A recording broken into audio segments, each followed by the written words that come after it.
Well, ever so slowly, we're getting out of the grips of Sandy as far as its circulation on us here in eastern Carolina, and slowly we'll see things improve over the next couple of days.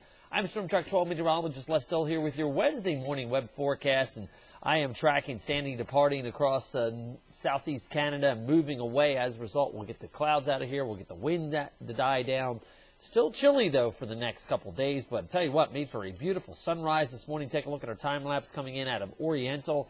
Some high mid-level clouds starting to build back in as this cold air at the mid and upper levels of the atmosphere rotates back in over us here. But we'll see some sunshine this morning. Clouds building in this afternoon. Should remain on the dry side. Definitely warmer than yesterday. Upper 50s and low 60s, though still running below average for this time of year. Another cold one overnight tonight. Some of the deeper inland spots into the mid-30s. And then tomorrow kind of repeating the process, but less wind and less cloud cover around as well. Now, in case you're wondering, look where we've been recently as far as temperatures are concerned. We were warmer with Sandy, and then we've stayed down in the low to mid-50s over the last several days with the cloud cover, cool conditions around. And here's where we stand as far as normal is concerned. Yeah, 71 and 48. So we're definitely running below that mark as we've gone through the last several days here.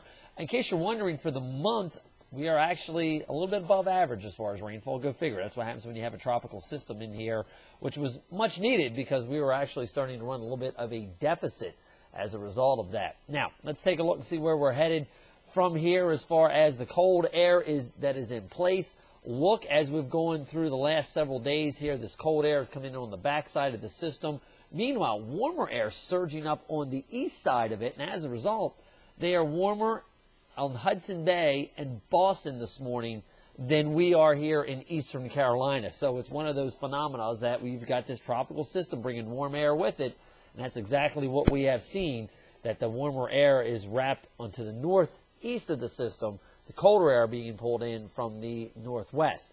Here's where we stand as far as this morning. It's headed its way over Lake Erie, starting to push off to the north, but we've got these little pockets of vortexes, these cold air pockets in the atmosphere that are rotating through.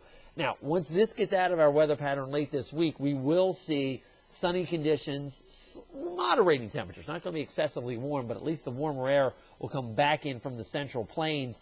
And then what you see out there in Seattle, a pretty powerful storm system in the Pacific Northwest, that is going to be rotating through our area late in the weekend going into the first part of next week. So you can see we're just on the southern fringe, and as Sandy continues to lift to the north today and tomorrow, we're going to see improving conditions. But here's what's really happening up at the jet stream level.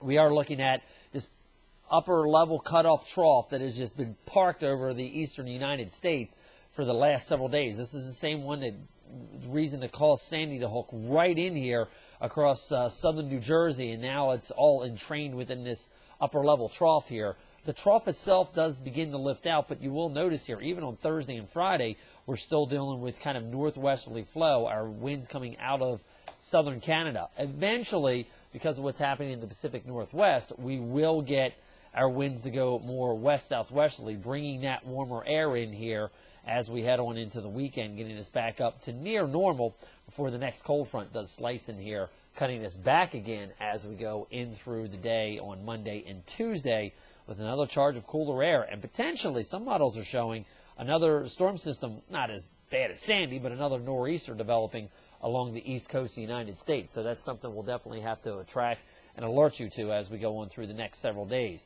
Vortex comes in. We get some clouds that roll back in later on this afternoon. That rolls off the coast. We'll see the clouds decrease overnight tonight.